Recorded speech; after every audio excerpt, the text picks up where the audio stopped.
Hello, this is Stormcloud SC2, and I'm going to be casting a game between July and mouzMaNa. This is still from the DreamHack 2011 Summer Tournament, and we're in the round of 16. Both these players, we've seen the exact same strategy in the first two games, and so I'm hoping that we're going to be able to see something different in this game. We've had mouzMaNa. What he's done in the past two games against July is he's done sort of a 3-gate expand and then got hallucination and sort of poked in with the hallucinated Phoenix and then tried to force out some Hydras as he switches tech to Colossus, which hasn't worked for him yet because what July has been doing is getting Zerglings and then Roaches and then Hydras and then Corruptors. So basically he is constantly countering mana, and so I expect that we're going to be seeing something different from each of these players this game. Obviously we already do because we see this pylon placement here. He's probably going to be Forge Fast expanding, which will be a very nice change. Always is something I would recommend on this map just because there's no ramp, so there's no uphill ramp. And this choke here is basically the same size as right here. So it's very easy to Forge Fast expand, and it's just as easy to hold this base with your natural as it is to just hold your main. So you might as well just wall off down here. So something I'd always recommend. We have Mana going out to scout right now. He's going to be scouting July soon. And we see for July, we have that early extractor down. Obviously he's going to be going for that early Metabog boost like he has in the previous two games, just because that's something you always want to have just for early easy map control with that Metabog boost. Spawning pool is started for him. We're at even supplies right now. And we've seen the Forge go down. With how he's scouting right now, since the spawning pool isn't quite completed, I don't think we're going to see a cannon first. We're probably going to be seeing a Nexus first out of mana, just because he knows that he's safe, because this pool won't be down for a little bit. And even when it does finish, if he makes Zerglings and sends them straight up to Mana's base, it'll still take a while because the rush distance on this map is so long, and especially since they're cross-spawning positions, it's the longest it could possibly be. So it's going to take those Zerglings a very long time to get to his base. So I think he can feel safe to expand. I think that's what he's going to be doing because he has 400 minerals. He's going to be dropping it down right here. Then after that, we're either going to be seeing Gateway or Cannon, depending on how safe he's feeling. At this point, I would say probably a Cannon, just because that pool will be down now. And he's going to be trying to blocking this natural, because that's another thing, is also when you Forge Fast expand, however much you can delay your opponent's natural as well will just give you far more of a lead, because your natural's already down. And a Zerg player feels a lot more comfortable when they have their races down. In fact, these Zerglings are going to scout that probe, but I think it'll be okay because he's already delayed it slightly just because the drone can't lay it down immediately, and he blocked it there again as it's about to go down. These Zerglings don't have the Metabog boost yet, so they can't quite do it, but the natural does get down. However, if we look at Mana's natural, it's already halfway completed, so this will give a definite advantage to Mana. You see he's going both gas now. Just another good thing I would recommend, because when you Forge Fast expand, you're going to need to get some powerful tech up, just in case your opponent tries to attack you early before you have anything. You're going to want to have some techie units, perhaps some High Templar, Colossus, really anything. Then we having a Cybernex going down, obviously. We got this cannon after Gateway. I guess he just felt safer, especially how he was trying to use that probe to stop the natural from going down. He knew his Zerglings would be distracted on that and they wouldn't run up to his base, so he could feel safe putting down the Gateway before that. I don't think that this is completely walled off, but that cannon should help from any Zergling run-bys. The natural is down right now, and we should be seeing a probe transfer. Yes, there it is. And if we look at July, his natural still is about 1/4 left to go. So that is going to be a definite advantage for Mana just for a little bit. If we look at the worker supply, we see that July has more, even though Mana already has his natural up. July, since he's a Zerg player, just can macro more, and so we see already he has more drones out, and he even has this third base going down. So this slight economic advantage for Mana won't last very long, especially since he's not at all saturated down here.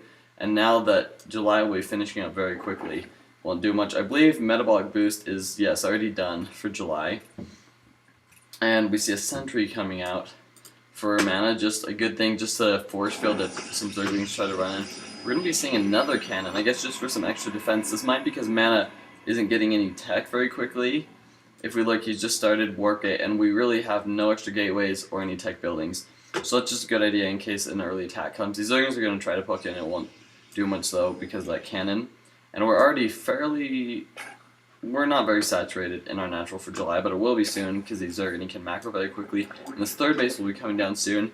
A thing I would recommend to Zerg players is if you're playing a Protoss player that Forge fast expands, you either want to do a Roach attack, is very effective, or take 3 bases, because there's nothing they can do about it if you take 3 bases. They're not going to have any units for a long time. Like, obviously, we have 2 sentries right now, and that's not going to shut down a base or do any damage to you at all.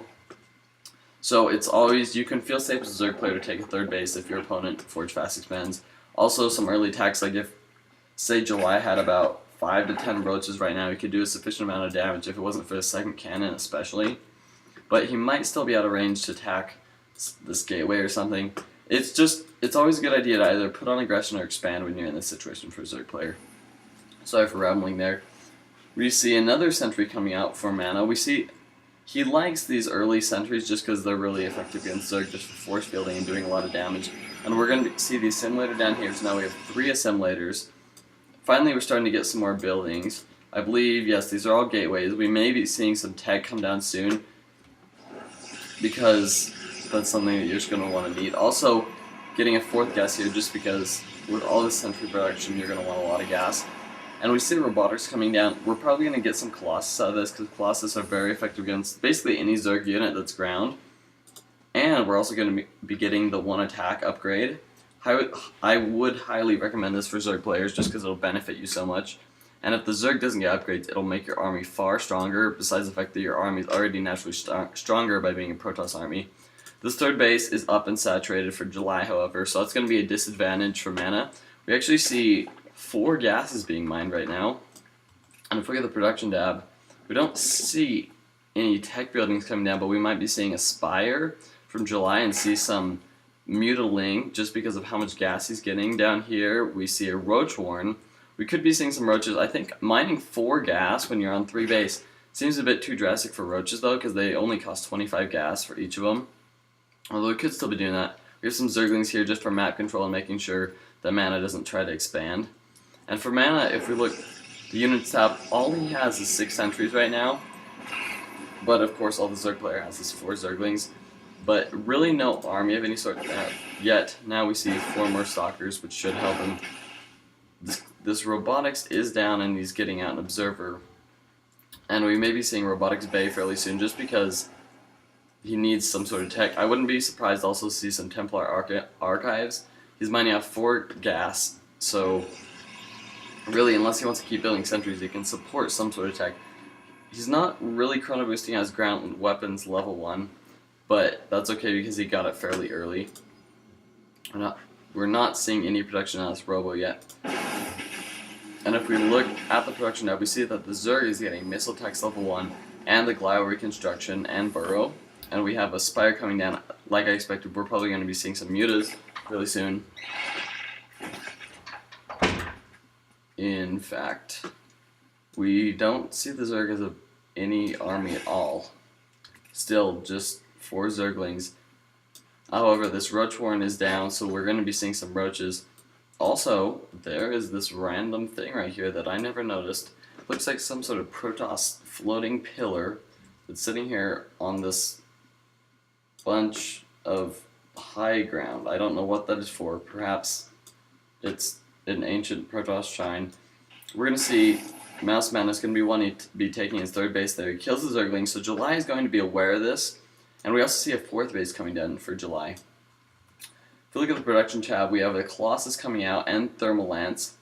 So that'll be very good. And we have 7 Mutas on the way for July. So that is as anticipated. We're just going to see some Muta-Ling Roach, I guess. Because getting a lot of Roach upgrades, then we're also producing Lings with a lot of gas.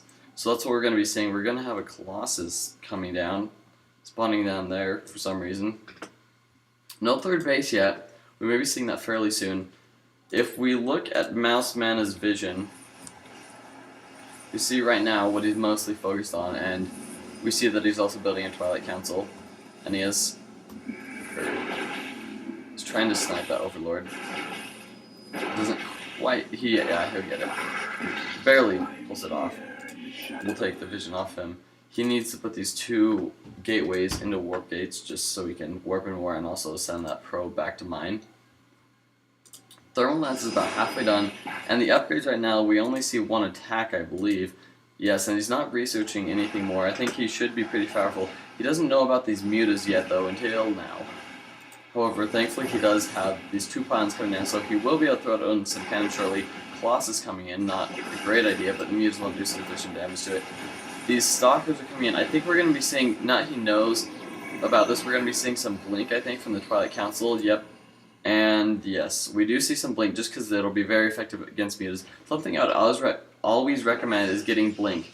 Just because if you catch the mutas off guard and blink underneath them, you can kill usually 3 or 4 of them, depending on how many stalkers you have, which will do a lot of damage.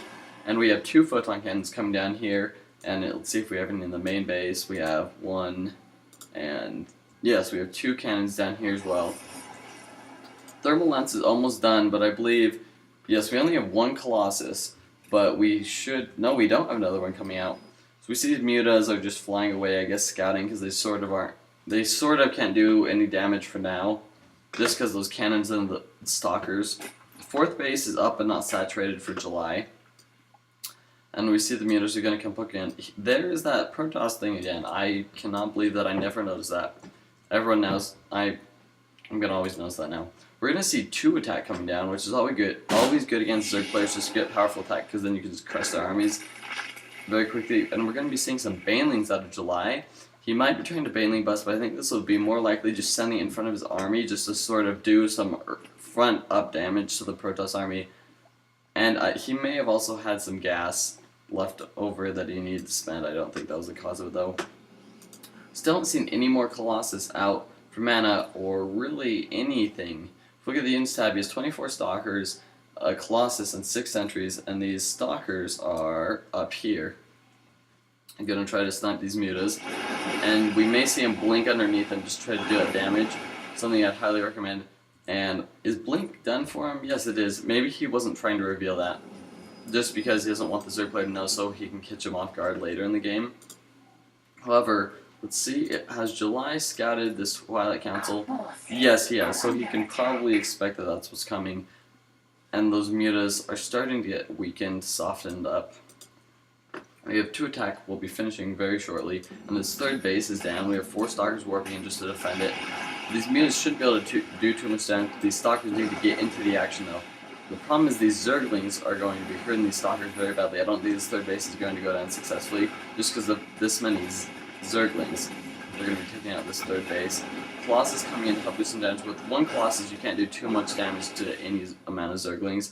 Going to try to put that 3rd base down again. He's going to need to get out more Colossus, yes, which he's doing, just to help defend against those many Lings. And 2 attack is now completed, so that'll help him a lot.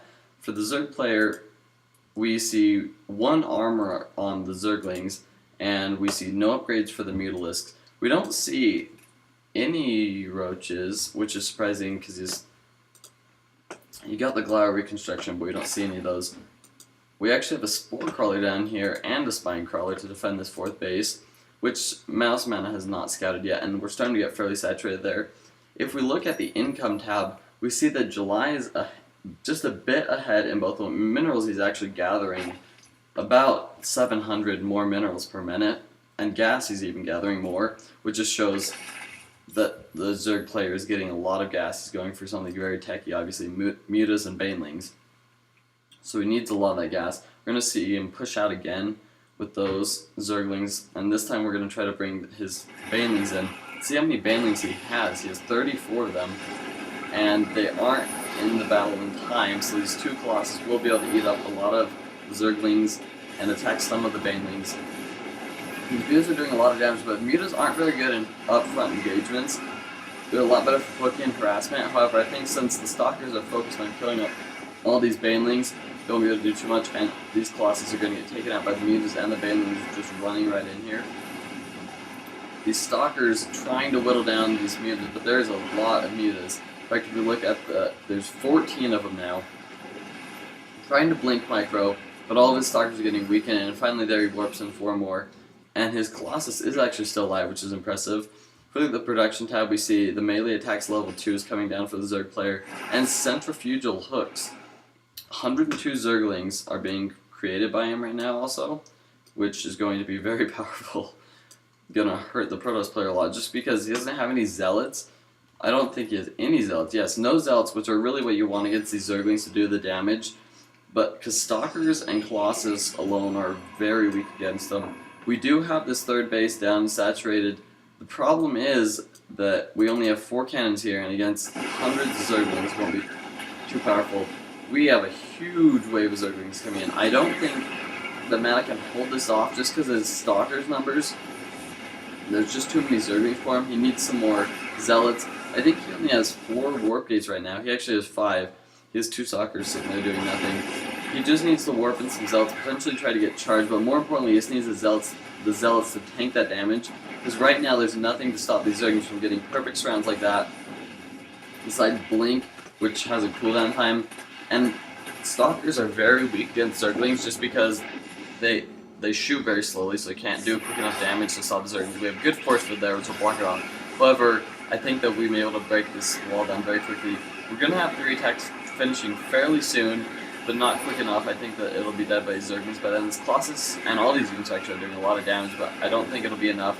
If we look at the army supply, we see July way ahead, 60 supply ahead. At this point, I don't think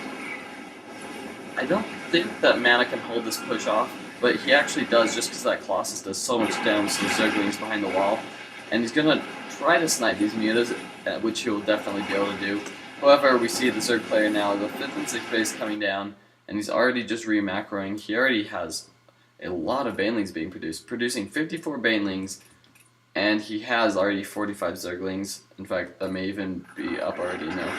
But very powerful army, and just because the Protoss player keeps getting stuck on 2 base, there's really nothing he can do about it, trying to get out another Colossus. But his upgrade's thankfully finished, I believe. He does have 3 attack now, which will help him a lot, but with this coming in, what he needs is some armor, just because these Banelings are going to do so much damage. Unless he can kill them all before they come in, it's just going to be tough for him to come back at this point, just because of how powerful the economy is of his player right now. He's just mining so much more that the Protoss player can't support enough units to hold off his attacks. And I think that we're going to be seeing a GG fairly soon, because these pushes are... I'm going to shut it now. These pushes are never going to stop. They're going to be constant waves. We have 6 bases now down for July. Constant waves of Zerglings running in. Going to shut down this base. He doesn't even have anything to defend. The Zerglings already here to shut that down. If we look at the units tab, all he has is 7 Stalkers, which are going to be taken out by those Zerglings right now. I think what he really needed was some more Zealots. The problem is, in the mutas would just crush everything, because without Stalkers, then we can't kill the mutas. That is why, and there's the GG from Mana, and that is why Zergling Muta is so powerful against a Protoss player, just because they have to have a very good composition to defend it well, because if they get too many Stalkers to try to snipe the mutas, then the Zerglings will crush them, and if they get too many Zealots or whatnot to kill the... Sorry, I'm losing mine. If they get too many Zealots to kill the Zerglings, then the mutas will kill them. A good thing I'd recommend against Zergling Muta is definitely Archon, because it attacks ground and air, and it does extra to biological, so against any Zerg unit, Archons really just crush them. However, we didn't see that this game. I don't blame Mana. He didn't really do anything terribly wrong. He just needed to potentially be more aggressive. He never really pushed out. He was always in the defensive position. A good game out of both of them. We're going to see July take all these games. Very impressive. And this has been Stormcloud SC2. Thank you all, and have a great day.